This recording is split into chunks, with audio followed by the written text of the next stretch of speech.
What's up, guys? This video is long overdue. This is the road to AO Finals 2024.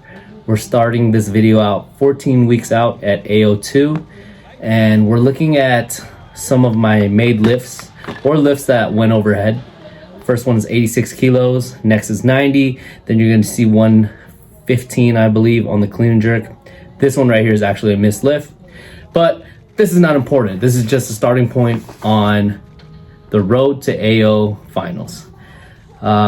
If you're watching this video, I've already competed and you're gonna see the results somewhere in the end of the video, but I don't wanna make this so much a video about what I'm doing or like a vlog. I want it to be informational for the audience so they can see the real process of what it was like to cut down to the 55 kilo class, 121 pound class, and what it takes to go through the adversity of not just the weight cut.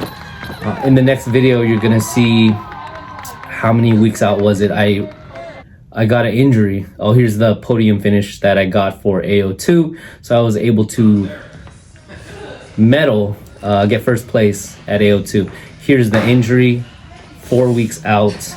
This is gonna be a double at 110. If you don't wanna see me get injured, it's really not that bad, but I hate seeing it because this injury specifically set me back so much. So I just noticed during the weight cut, and I was cutting from maybe 65 kilos. So that's like a 10 kilo cut, something like that, which is 22 pounds. Something that I noticed from the weight cut is that my body was less durable. It just was not able, specifically my joints were not able to take that many reps. And here we go. Able to bounce out, set myself for the jerk. Not even able to set down my back foot. Immediately after the dip and drive, something popped in my knee for sure. And even today, my knee's really not the same. I try not to talk about it too much because I'm not interested in excuses. But I was able to lift again, and this is the re-injury. 2 weeks out. I'm going off the blocks, power cleans off the blocks, 85 kilos. I'm just trying to move around. And on this next set, same knee. I just received the bar on my shoulder. It like taps my shoulder. The bar still goes high. I just didn't catch it balance, and my hips shifted back, and I was able to, I'm laughing now because I'm watching myself ice skate. This is a couple days after. But basically my knee popped again, and it just didn't feel great. But I'm wearing my hook grip knee sleeves, or knee wraps, and I was able to ice skate 3 days later.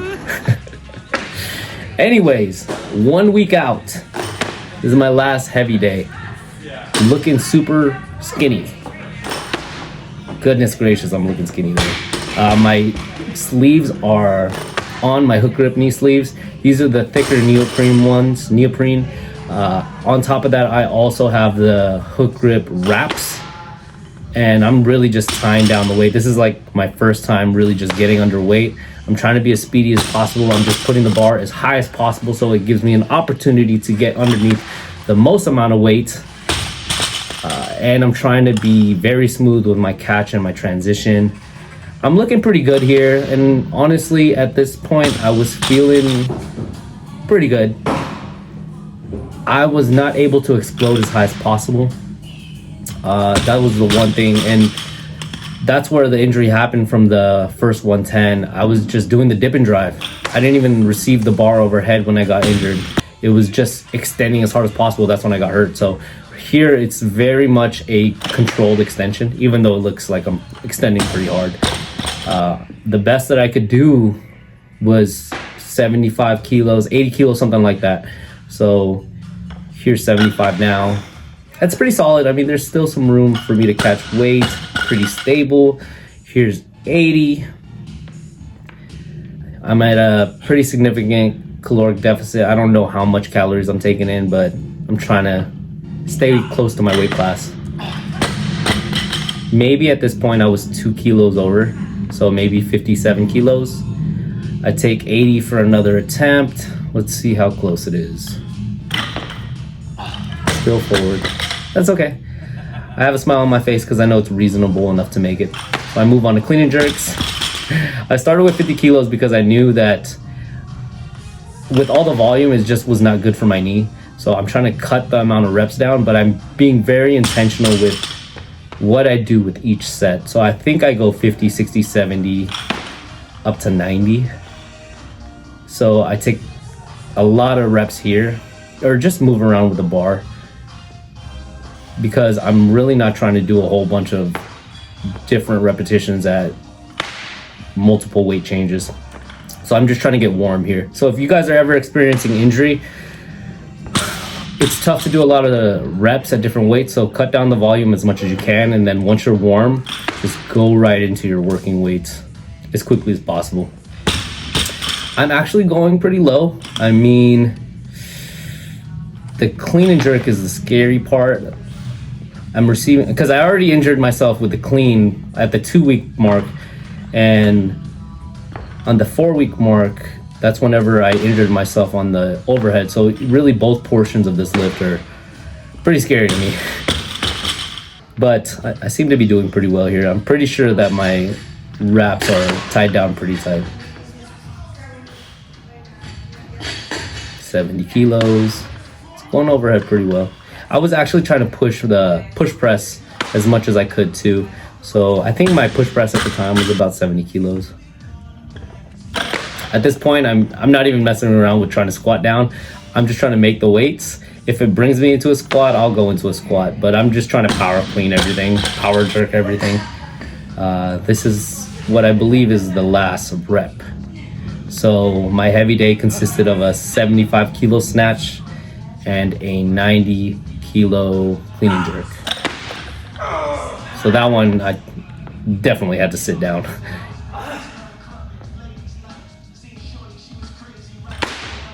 Pretty solid, pretty solid. At this point, I have already decided I'm never gonna split jerk again. So here we are, one day out, Fort Worth Convention Center. And first things up is the check scales. Guys, check and compare your digital personal scales to the check scales.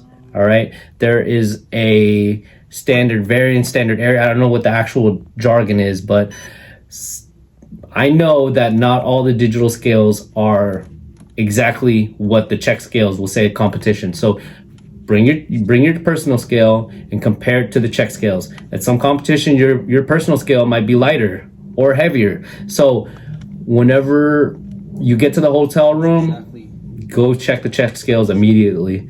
That way you don't have to go back. You don't have to wait in line to check at the check scales during each day of competition. So I believe at this point, I didn't even see what the numbers are. I think my check scale was heavier. So I compete in the 55 class. That last weight that I just saw was 58.5. So I'm more than 3 kilos heavier. See my spit bottle right there, and I'm just walking on the treadmill. I decided not to even mess around with the sauna. Here I am in the actual weigh-in area. How you feeling? My knee hurts. My knee hurts so much at that point. What'd you say? Vanessa's here talking to me. She's asking me if I'm okay. I don't even notice she's recording me. I'm just so over with this weigh-ins that I'm just, please, guys, weigh me in already. My knee hurts, I know that for sure. I want to eat. Guys, whenever we're in the weigh-in, the actual official weigh-in, please take off your shoes already. Please have your stuff ready. Have your singlet on. Because depending on, if I'm last and I have to wait for you guys, and the difference between the time frame between check-in and, or check weight, sorry, the official weigh-in and competing is 2 hours. So if I lose 30 minutes of that because I'm waiting for you guys to put on your singlet or take off your shoes, or you don't know what your attempts are, oh yeah, I am playing. I'm frustrated at you. I just had to write my notes down. So guys, be prepared in the weigh-in room. Fine. Say action when you're going. Okay, action. See this right here? All these weights. Everyone out here is just playing checkers. I'm here playing chess. All right. Damn.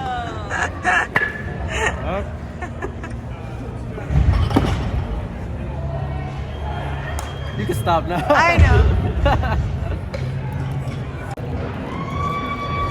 All right, before actually touching a barbell, I'm in the back warm-up area and I am jump roping. This has significantly helped with my knee. Just one of the things that happened with my knee is just I felt like my knee was loose, like hanging on nothing, so I needed to tighten it up. So bounding is one of those things that allowed me to really tighten up my knee, stiffen up my knee, be prepared for that bottom position. Guys, bring a PVC pipe. Too many people are asking me to use my PVC pipe. I need it, Yeah. and then I don't want to go looking for it. Good, I need it. So here I am, Every still hour, stretching every out. time. We just have to cut through the church. I don't even have my hoodie off yet, but I noticed that I do have all my gear on. Shoes, sleeves, my singlets on underneath. They do have training bars, but they used to have PVC pipes at competitions, but I don't see them anymore. They were Rogue ones too. It's super bougie. Coach Billy's there. He's already thinking of what my game plan is. Now this is a super unique situation for me because normally I am towards the end of the session, but because I'm injured, I'm a lot weaker. I got to open up lighter, and it is what it is. I'm prepared for bigger weights in my mind mentally, but I can only do what I can do. So I got to be one of the first guys to open up. And in my session, I was mixed in with the 55s, which was my weight class, the 61s, and some of the 67s. So although I wasn't the first one out, I was somewhere in the middle, so I had to prepare earlier. I think those loaded up bars are from the last session. I must be one of the first people warming up. But let's go into how to be prepared in the back room. Guys, I would suggest have a piece of chalk with you. I always like to break off a little piece of chalk, put it next to my chair, so I'm not always running up to that chalk bowl. Because when your coach says it's time to take a weight, it's time to take it now. These competitions are timed, and people are trying to burn each other's clocks, trying to be competitive. They want to medal, and whenever your coach says time to go, it's time to go. You never know if you're going to have to wait long or if you're going to be cut short on your warm-ups. Because some of you may not know, maybe you're looking to compete, the bar is ascending at all times. You don't get an opportunity to bring the weight down if you didn't warm up correctly. So make sure that you're prepared for all of the different situations. Here's all the competitors. I actually don't know if this is the 55s or maybe all of us. This is probably everyone in the session.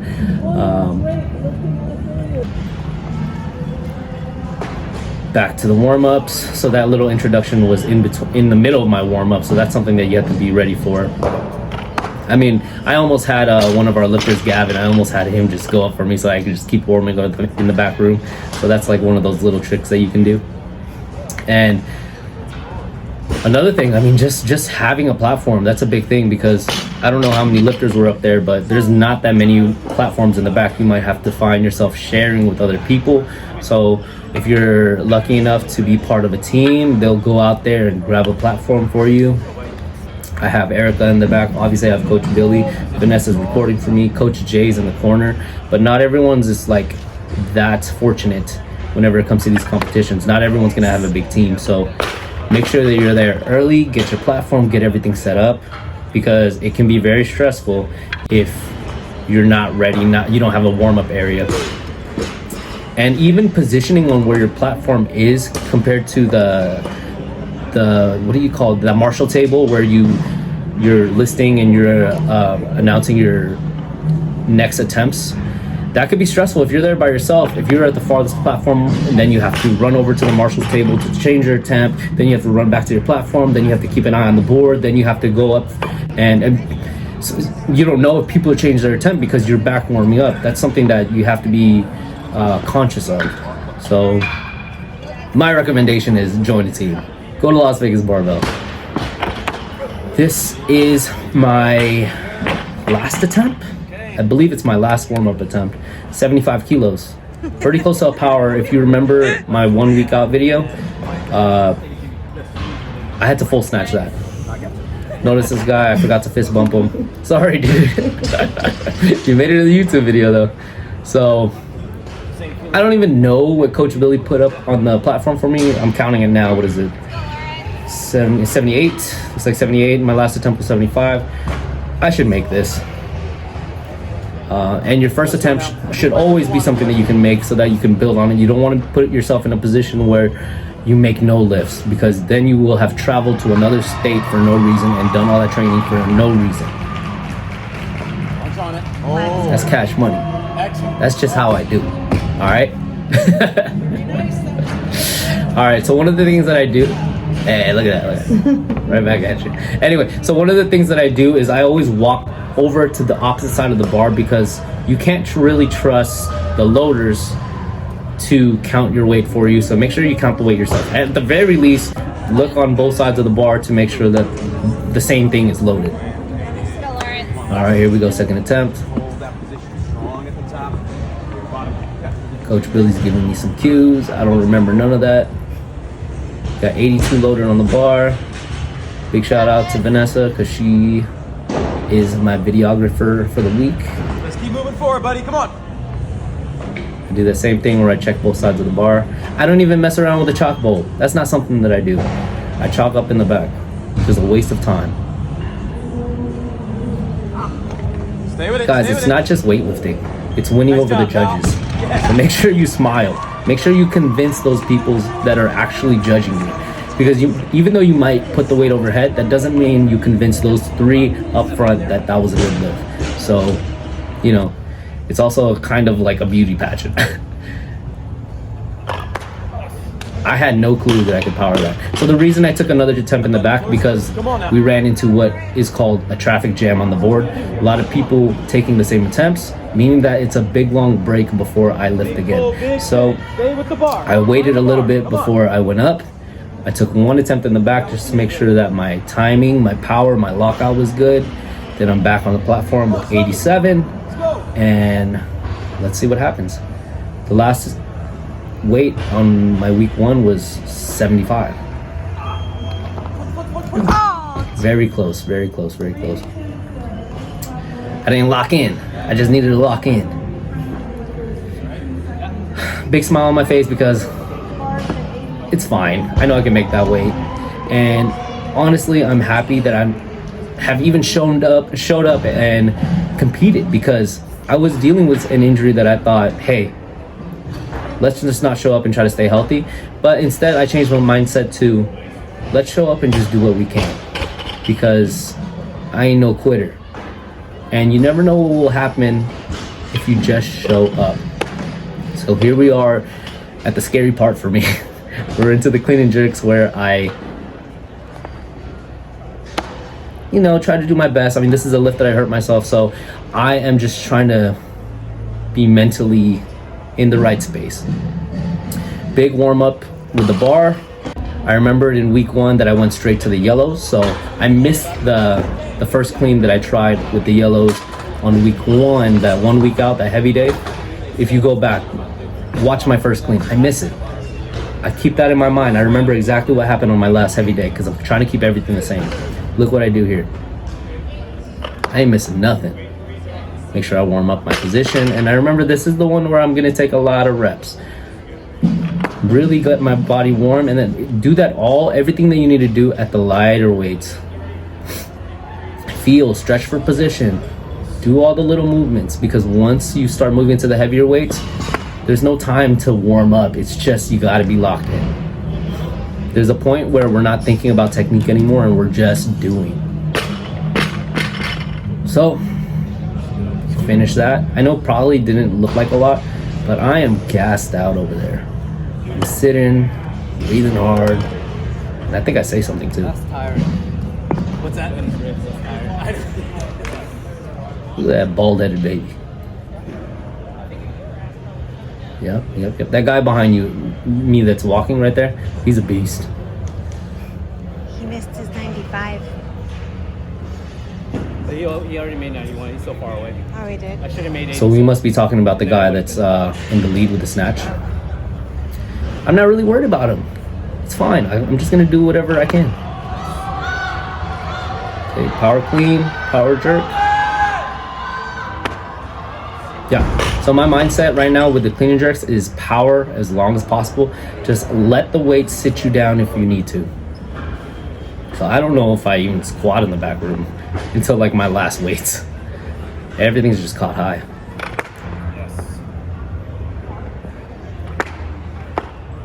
Yeah, I like to double up on jerks just to make sure, because that's the lift that that's gonna put me in a good position. Doesn't really matter if you can clean it if you can't jerk it. How do you feel? I feel good. Oh, I feel so good. Yeah. I always feel good. It's a mindset that you need to have. That negativity is not gonna help you here. Notice how I don't have enough chalk on my chest. You could always have more chalk.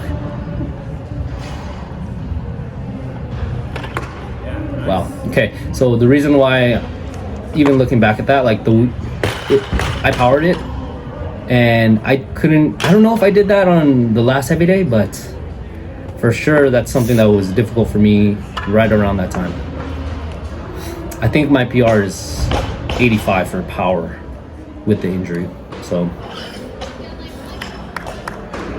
there's no thinking here. It's just move, do your best.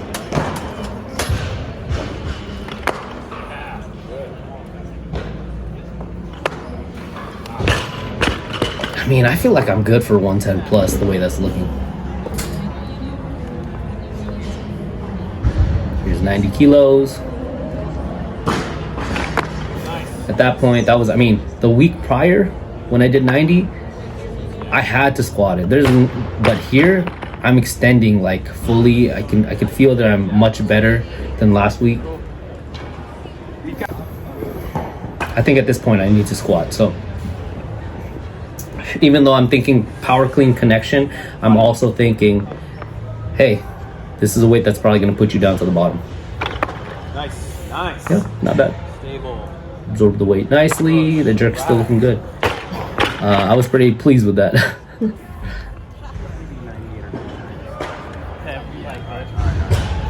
Give me that silver medal.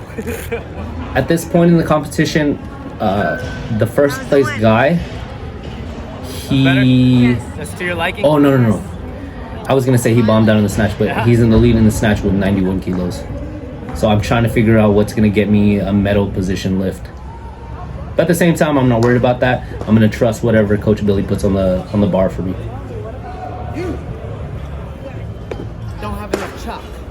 You want more? I need more chalk. You're literally...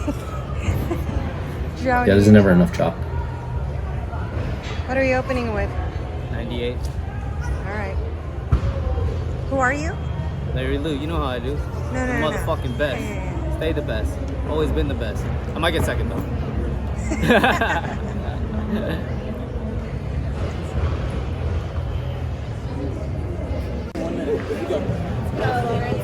Let's get it. Yeah, Great. a lot of messed up dap ups.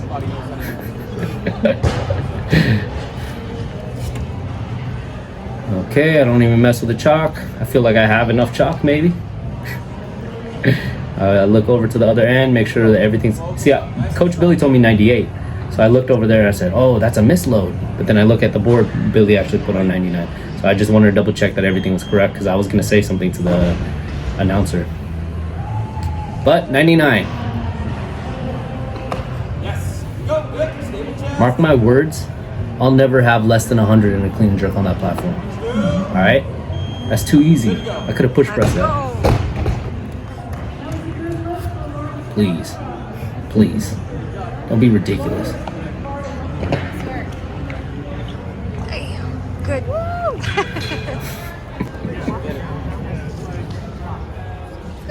All right, we're getting closer to the end of the video. You're a minute. Let's go now. I believe this is the lift that I told Billy. Let's go for... Time to cash that check, dude. I was gonna say go for silver or medal position, but That first one definitely locked us in for a total. This one secures a medal. This one definitely secures a medal. Come on, buddy. It's go time.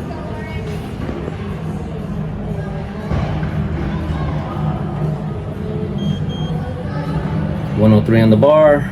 30 seconds left. Oh, yeah. Up! Okay, come on. That's easy. That ain't nothing. Come on. Let's do. Really Yes. slow dip and drive, but it's getting to the point where it's somewhat heavy for me.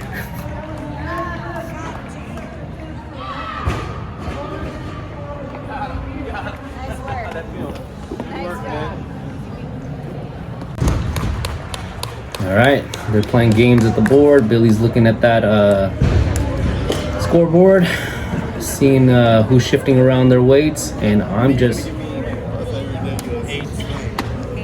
So I'm thinking coach is gonna give me 108, but he actually gives me a little bit less. I was looking back at the board. Whatever number he gave me would have secured me the gold medal in the clean and jerk. Well, actually, there's still one more lifter, but we're gonna find out what happened with him. Because he already snatched 91, so assumingly he would clean and jerk the most. Oh, that dap up was good right there. Yeah. Come on, Lawrence. Let's get it, buddy. Notice Jim and Ivan in the crowd, said hello. We got 107. So 107 would have secured silver, I think. Double check both sides. Visualize what's about to happen in my mind.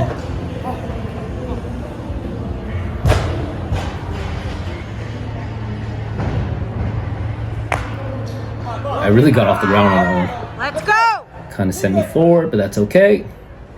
And squat jerk. Yeah! A little bit forward, and I wasn't really prepared for that. Definitely felt like if I put it in the right position, I would have stood up from that. Good job, buddy. So what happened is the guy that we were talking about, he bombed out. So he had the best snatch, and I actually finished with the gold medal. So it just goes to show that regardless of injury, if you show up, do what you can, you never know what's gonna happen. So I medaled gold, first place, got gold in AO2, and I got gold in my first AO finals. And the weight class has changed, so I don't care about my body weight no more. This is just a couple weeks ago, actually. 95 kilos. I'm pretty sure in the next couple of days I'll be able to out-snatch my opening clean and jerk from the competition. So, and here's 110. Come on now. Come on now. Boy just needed a little bit of body weight, that's it. I'll catch you guys next time. Thanks for watching.